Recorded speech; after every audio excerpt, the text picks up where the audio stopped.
प्यारे बच्चों, welcome to are के क्लासेस मथुरा अगेन। बेटा ये 11th क्लास केमिस्ट्री का सेकंड चैप्टर चल रहा है आपका, जिसका नाम है स्ट्रक्चर ऑफ एटम अर्थात परमाणु की संरचना। इसकी आज ये पार्ट 10 होने वाला है। तो कल मैंने आपको समझाया था, एक टॉपिक समझाया था आपको, फोटो इलेक्ट्रिक इफेक्ट। याद है आपको? आपको समझाया था फोटो इलेक्ट्रिक इफेक्ट यानी कि प्रकाश विद्युत प्रभाव। प्रकाश विद्युत प्रभाव समझाया था। ये होता क्या है, जब कोई मेटल की सरफेस है, ये क्या है? मेटल सरफेस यानी कि धातु सतह। क्या है? धातु की कोई सतह है। जब इस पर कोई लाइट आकर के गिरे, ये क्या है? प्रकाश। क्या है? प्रकाश यानी कि लाइट। लाइट की कुछ एनर्जी होगी, उस एनर्जी को हम एच न्यू से दिखाते हैं। एनर्जी को, फ्रीक्वेंसी को एच न्यू से दिखाते हैं, है ना? एच न्यू के रूप में एनर्जी। तो आकर के ये टकराई, तो टकराने से क्या होगा? ये जो मेटल की सरफेस है, यहां से इलेक्ट्रॉन इजेक्ट हो जाएंगे। यहां से क्या होगा? इलेक्ट्रॉन निकल जाएंगे।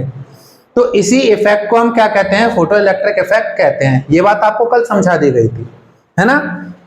फिर से एक बार उसको रिवाइंड करने के लिए यहां ये बता दिया गया। अब देखो, एक बात बताओ, आपको कोई टॉपिक समझाता हूं। ये जो इलेक्ट्रॉन इसमें है मेटल की सरफेस पे, यहां इलेक्ट्रॉन है कि नहीं? बहुत सारे इलेक्ट्रॉन होते हैं। तो ये इलेक्ट्रॉन जो है इस मेटल की सरफेस से किसी ना किसी फोर्स के साथ जुड़े हुए हैं। कोई ना कोई फोर्स होगी जिन्होंने इन इलेक्ट्रॉनों को अपने साथ मेटल की सरफेस पे जोड़े रखा है। तो उस इलेक्ट्रॉन को वहां से निकालने के लिए उस फोर्स से ज्यादा क्या करना पड़ेगा? उस फोर्स के अपोजिट, विपरीत आपको क्या करना पड़ेगा? वर्क करना पड़ेगा। क्या करना पड़ेगा? काम करना पड़ेगा। तो जो काम करना पड़ेगा इलेक्ट्रॉन को सरफेस से निकालने के लिए, उस काम को यानी कि उस वर्क को हम बोलते हैं फोटो इलेक्ट्रिक वर्क फंक्शन। क्या बोलते हैं?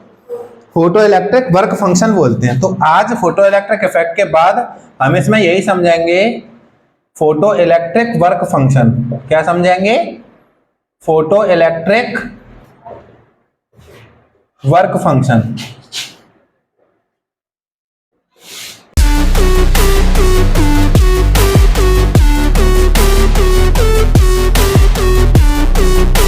इसको काय से दिखाते हैं? W नॉट से दिखाते हैं। किससे? W नॉट से दिखाते हैं। हिंदी में से क्या कहते हैं? प्रकाश विद्युत वर्क फंक्शन यानी कि कार्य फंक्शन को क्या कहेंगे? प्रकाश विद्युत फंक्शन को क्या कहेंगे भाई? कार्य फंक्शन लिख लो। क्या हो गया? फंक्शन, है ना? हिंदी में देख लेंगे क्या कहेंगे, है ना? W not. तो ये क्या है? वह कम से कम काम यानी कि अल्पतम, थोड़े कम से कम, मिनिमम वह वर्क जिसको लगाने से इलेक्ट्रॉन को बाहर निकाला जाए फोटो इलेक्ट्रिक कराने के लिए। यानी कि the minimum work done, the minimum work require to done, the minimum work require to done for photo electric effect, for photo electric effect is called, क्या कहते हैं? Is called photo electric work function, is called photo electric work function. समझ में आया? Photo electric work function Hindi में क्या लिखेंगे?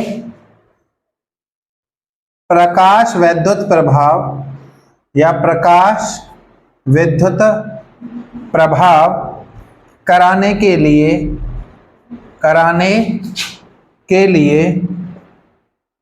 आवश्यक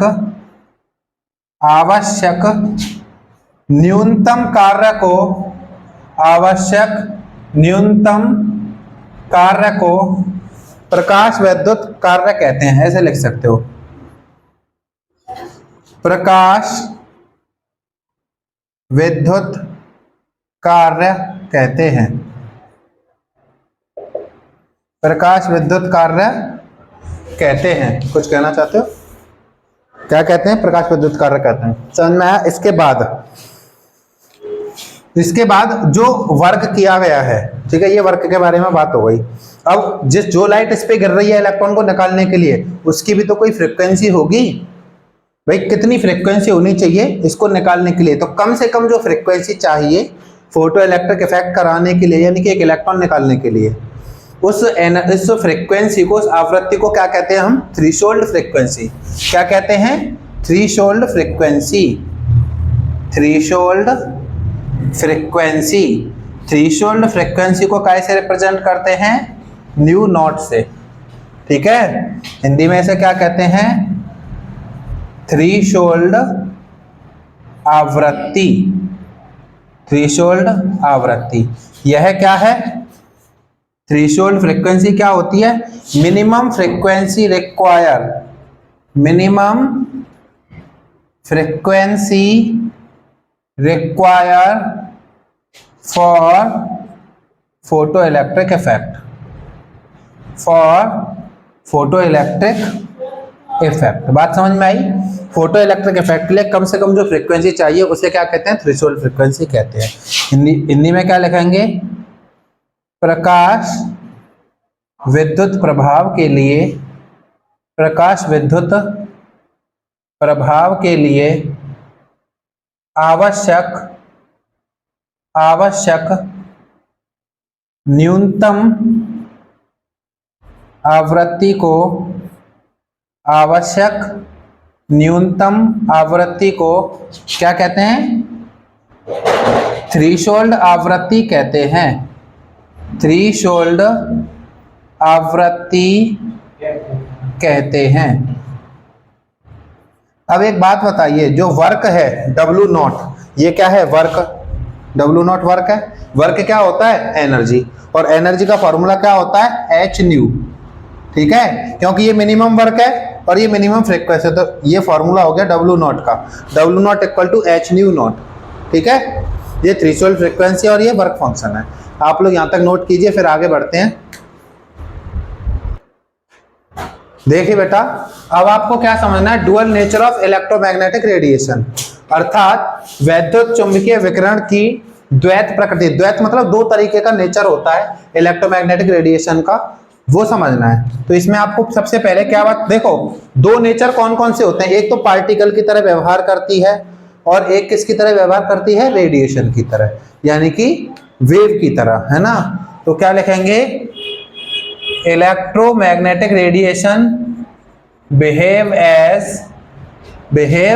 as particle as well as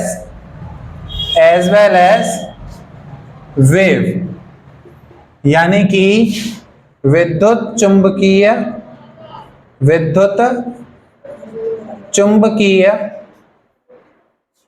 विकिरण तरंग एवं कण मतलब पार्टिकल दोनों की तरह व्यवहार करता है, दोनों की तरह व्यवहार करते हैं, ठीक है। जो इलेक्ट्रोमैग्नेटिक रेडिएशन है वो दोनों तरह से व्यवहार करता है, ठीक है। अगर हम बात करें पार्टिकल नेचर की, किसकी? Particle nature. तो पार्टिकल नेचर किसने बताया था? प्लैंक्स ने। किसने बताया था? प्लैंक्स ने, है ना। यानी कि हिंदी में से लिखूं, यानी कि जो कण प्रकृति है वो किसने बताई थी? प्लांक ने। किसने बताई थी? प्लांक ने, ठीक है। और जो वेव नेचर है, कैसा नेचर है? वेव नेचर मतलब जो तरंग व्यवहार है उसका, या तरंग प्रकृति है, तरंग की तरह प्रकृति, ये किसने बताई थी? आइंस्टीन ने। किसने बताई थी? आइंस्टीन ने, ठीक है। जो एल्बर्ट आइंस्टीन थे उन्होंने बताई थी। जो पार्टिकल नेचर है उसके अकॉर्डिंग एनर्जी का फॉर्मूला है H न्यू, इक्वेशन फर्स्ट। और जो आइंस्टीन ने एनर्जी का फॉर्मूला दिया था वो दिया था mc²। क्या दिया था? mc², equation second. ये है थ्योरी ऑफ रिलेटिविटी।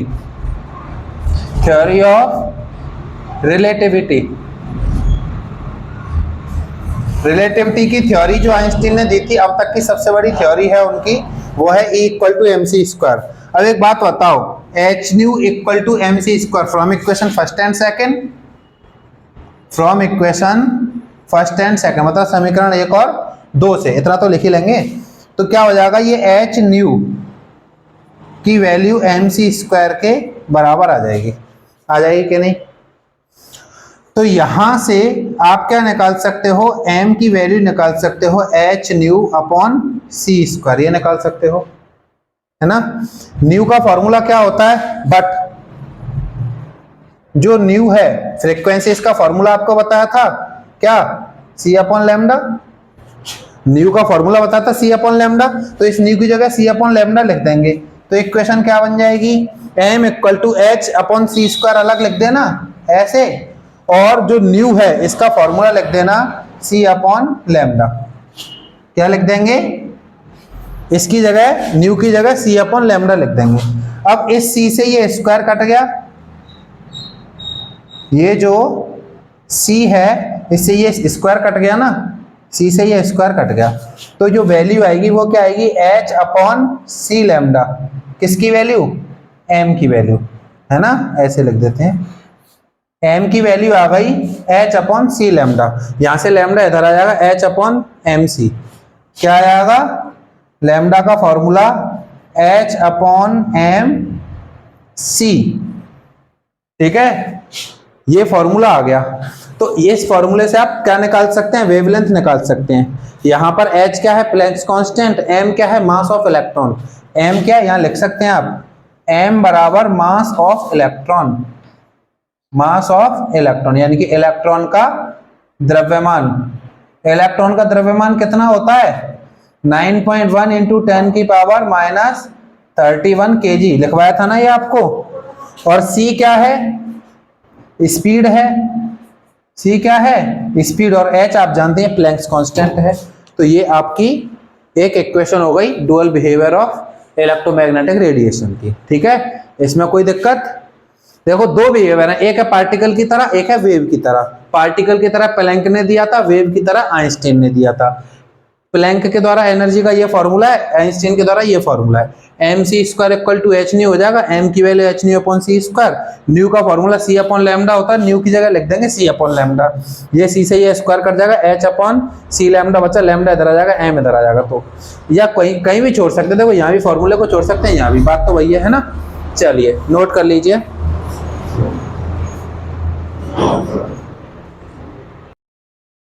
देखिए बेटा, अब हम क्या पढ़ेंगे, स्पेक्ट्रम की और स्पेक्ट्रोस्कोपी की बात करेंगे, ठीक है। स्पेक्ट्रम क्या होता है, देखो कोई भी लाइट है, जैसे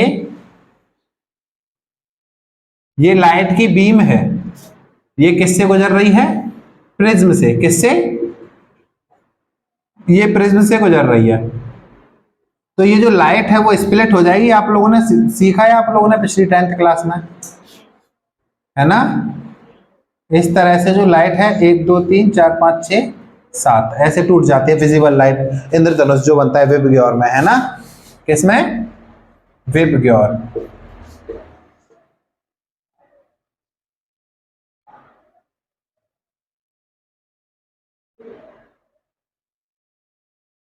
विबग्योर में, है ना, टूट जाता है। तो इसमें हुआ क्या है, देखो ये रेड अलग हो गया, रेड की अपनी फ्रीक्वेंसी है, मान लो ν1, इसकी अपनी फ्रीक्वेंसी है ν2, इसकी ν3, इसकी ν4, इसकी ν5, इसकी ν6, इसकी ν7। तो हुआ क्या है, जब लाइट, कोई भी लाइट की बीम टूट जाए अलग अलग रेडिएशंस में जिनकी फ्रीक्वेंसी अलग अलग होती है, तो उस डिवीजन को या उस टूटने को या उस सीक्वेंस को हम क्या कहते हैं, स्पेक्ट्रम कहते हैं। क्या कहते हैं, स्पेक्ट्रम। क्या लिखेंगे, the sequence of radiations splitted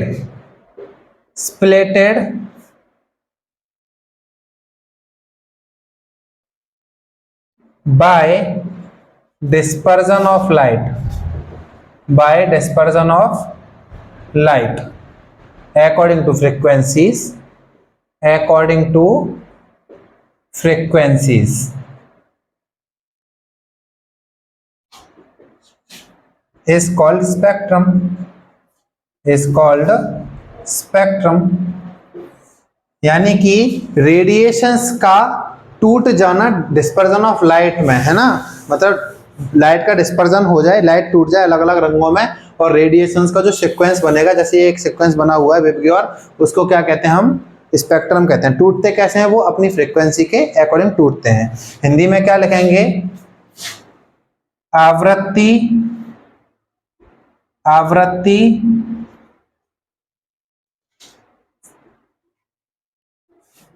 आवृत्ति के आधार पर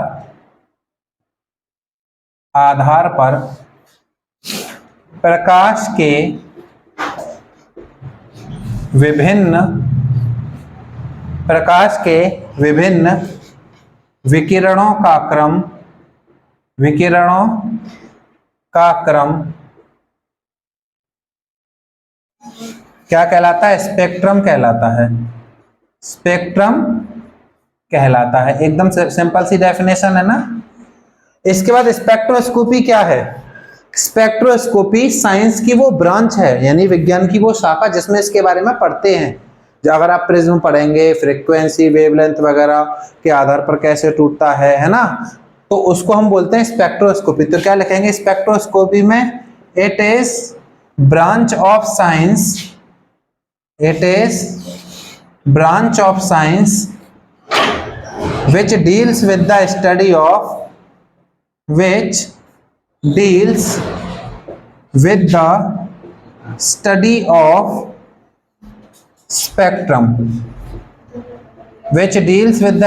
spectrum, यानी कि विज्ञान की वह शाखा, बात नहीं करो, विज्ञान की वह शाखा जिसके अंतर्गत, यानी कि जिसके अंदर, है ना, जिसके अंतर्गत स्पेक्ट्रम का अध्ययन करते हैं, स्पेक्ट्रम का अध्ययन करते हैं, यानी कि स्पेक्ट्रम के बारे में पढ़ते हैं, स्पेक्ट्रम का अध्ययन करते हैं, स्पेक्ट्रोस्कोपी कहलाती है, स्पेक्ट्रोस्कोपी कहलाती है। बात क्लियर हुई। स्पेक्ट्रम के बारे में जहां पढ़ेंगे वो क्या है, स्पेक्ट्रोस्कोपी है। तो आप लोग यहां तक नोट कर लीजिए। अब